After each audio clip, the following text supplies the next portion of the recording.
ako sa inyong unahan upang i-testify po ng kabutihan po ng Diyos sa buhay ng anak ko na nung nasa school po siya ay natipalo po. Tumawag po yung guro sa amin na pasunod daw po siya doon.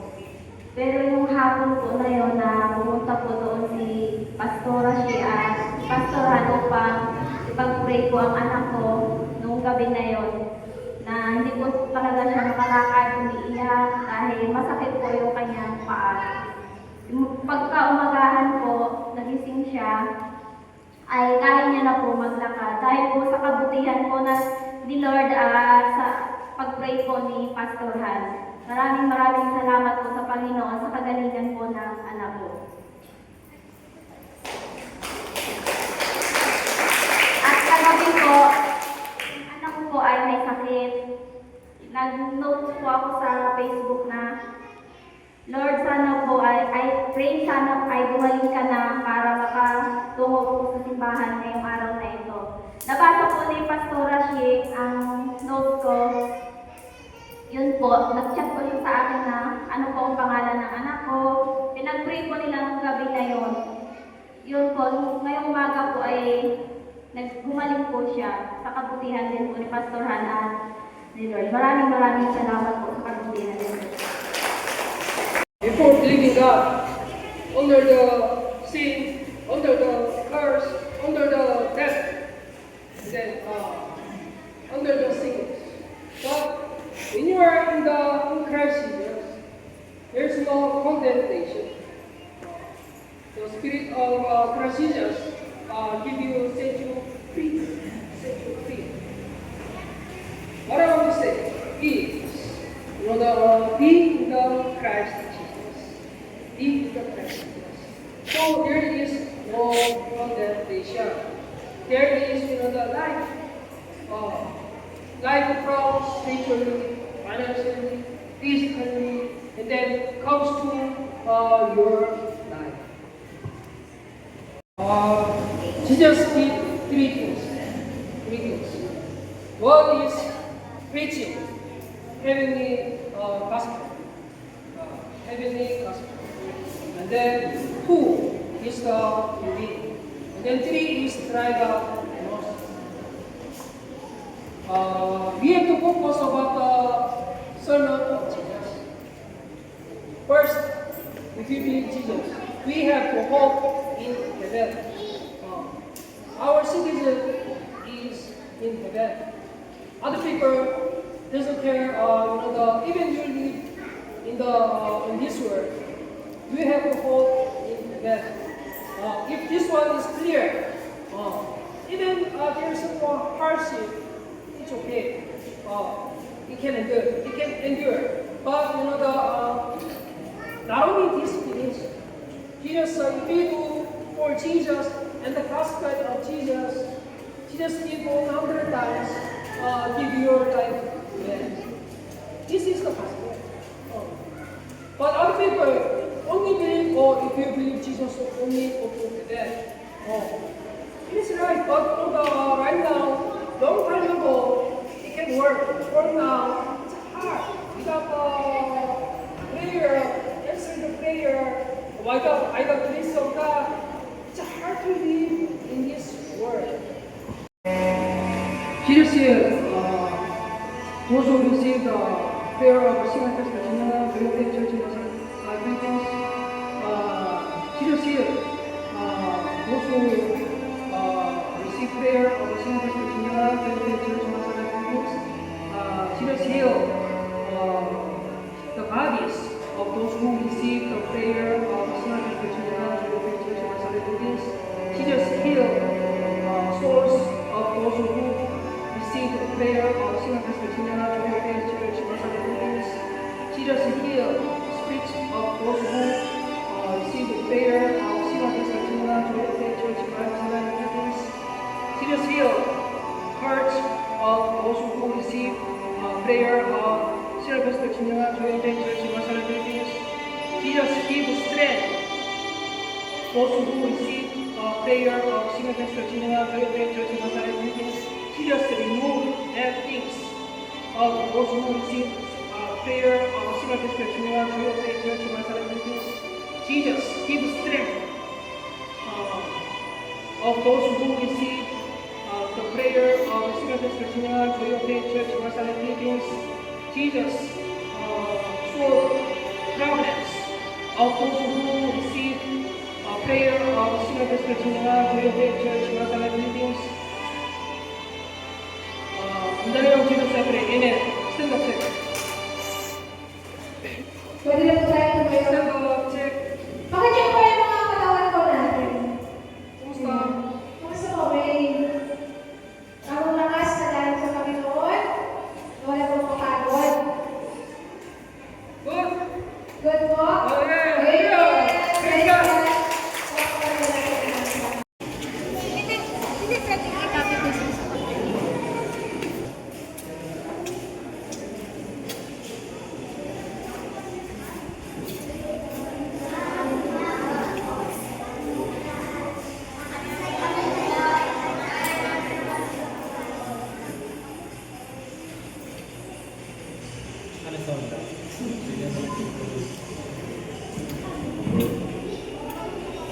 Nerd, isal po na lang.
In the heart of our community, you stand tall, Wow! guiding us through life's journey, answering prayers and compassion. You light your faith and dedication shine brighter every day. Master, we thank you for all that you do. Your love and devotion, your spirit so true. In every sermon and prayer, we feel your care. Pastor, we thank you for always being there. You lift us when we're weary, give hope when we're lost. Happy Pastor, Mang Pastor. Word of kindness, you help. Nagpapasalamat po ako sa Panginoon kasi po may ginamit ang Panginoon para po magkaroon po ng church itong Palugo. Nagpapasalamat din po ako dahil sa kanilang mag-asawa, sila ang ginamit ng Panginoon para magkaroon dito ng pagdalaginan. Una-una po, nagpapasalamat ako sa Panginoon na nakikita ko po ang aking pamilya na dahil po sa kanilang mag-asawa, nandito po kami sa loob bahay na natin. Ang pray ko lang po kay Pastor narinig ko lang po sa Panginoon ang pray kay Pastor, bigyan si Pastor ng strength at kalakasan po sila po mag-asawa. Yun lang po ang amin. Pastor.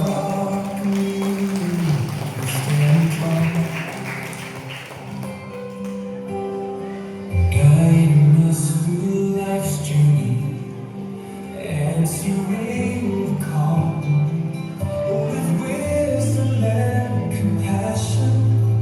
You light our way. Your faith and dedication shine brighter every day.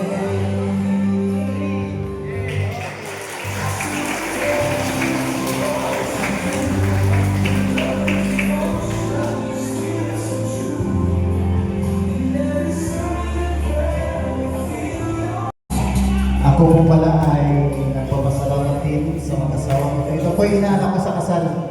Sa hindi po nakakaalam, kami po rin na doktor ko ay isang pribilehiyo para sa akin na nung una nga, hindi ko inakala na kukunin nila akong ninong dahil isa lang akong mahirap na tao, simpleng tao. Pero sabi nga ni Pastor Shi, hindi niya ito tinitingnan, tinitingnan niya yung spiritual life ko. Yun ang gusto niya makita, mapili ng mga ninong na hindi siguro nagkamali ang mag-asawa kita, no?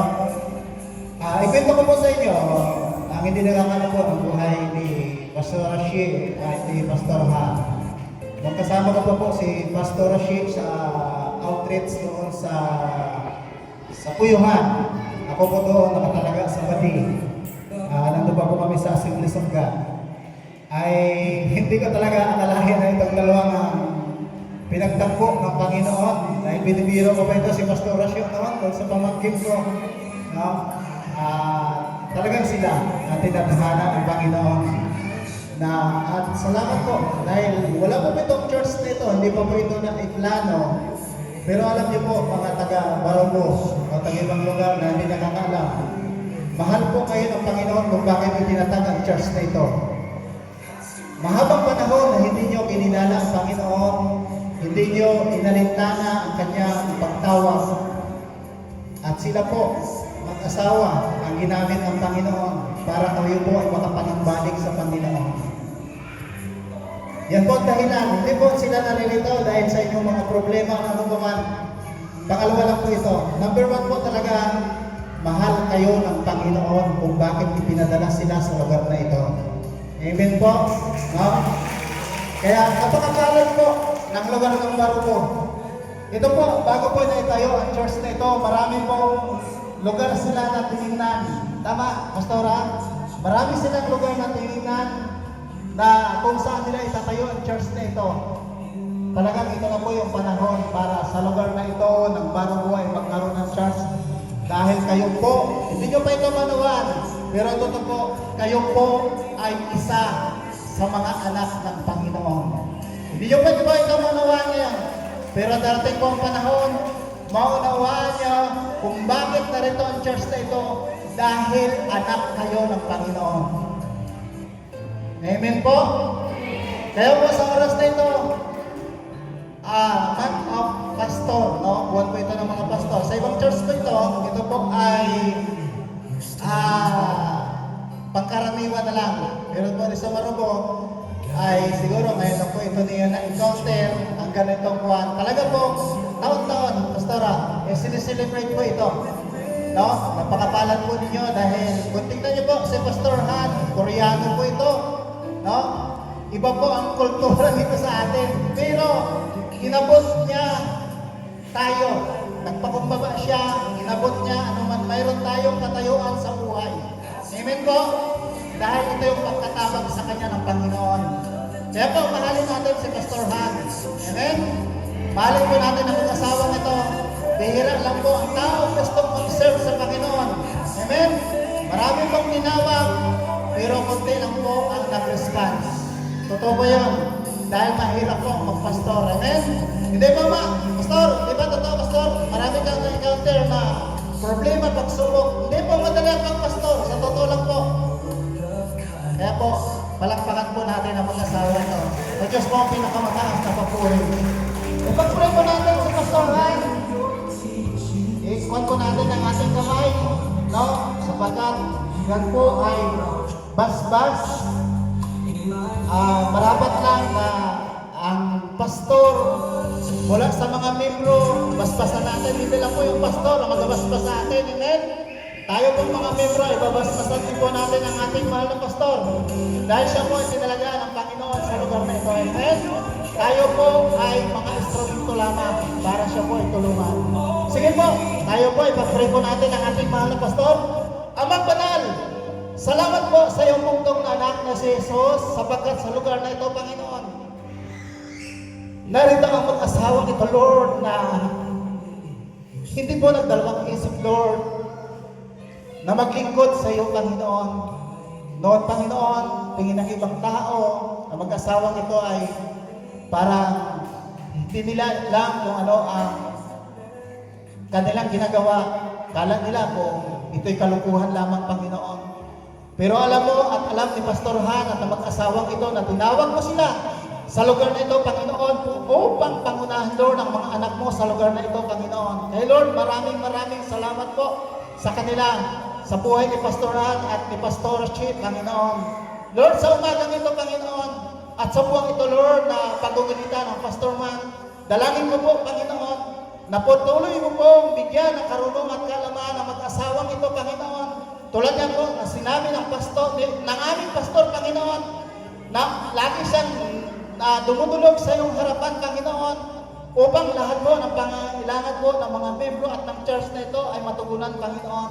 Napakapalan po ng mga membro sa lugar na ito, Panginoon, sapagkat mayroong isang pastor po na magmamalasakit po sa amin. Kaya Lord, dalangin ko po, patuloy mo pong ingatan ang aming pastor, ilayo mo po siya sa karamdaman, ilayo mo po siya sa anumang mga panganib, Panginoon, ilayo mo po siya, Panginoon, sa anumang mga plano ni Satanas, mga balak niya na hindi maganda sa aming pastor, Panginoon. At sa mag-asawang ito, Lord God, dalangin ko po sa umagang ito, nawa po'y mahalin po ito, ang mag-asawang ito ng mga membro, Panginoon, naming mga membro, sapagkat sila po ang ginamit po para pangunahan kami sa lugar na ito, Panginoon.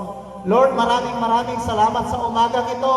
Napakabuti mo po na dahil sa pag-ibig mo, pinadalhan mo ng church, ginamit mo si Pastor Han, ang mag-asawang ito, para itayo ang church na ito sa lugar na ito, sapagkat alam ko, Panginoon, na marami kang anak sa lugar na ito, Panginoon. Kaya Lord, sa umagang ito, maraming salamat po. Alam ko, masaya ang lingkod mo, sapagkat ikaw po ang unang-unang pinaglilingkuran at pinasasalamatan niya sa kanyang buhay. Kaya Lord, sa umagang ito, sa iyo po ang pinakamataas na papuri, pasasalamat at pagsamba sa pangalan ng Ama, ng Anak at ng Santong Espiritu. Ang lahat ng anak ng Diyos ay magsabi ng Amen. Palakpakan po natin ang Panginoon. Sa Diyos po ang pinakamataas na papuri.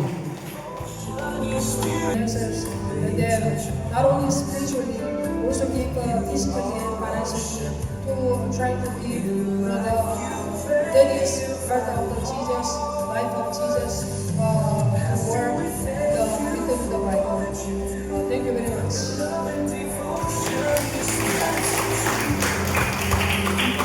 Ayun na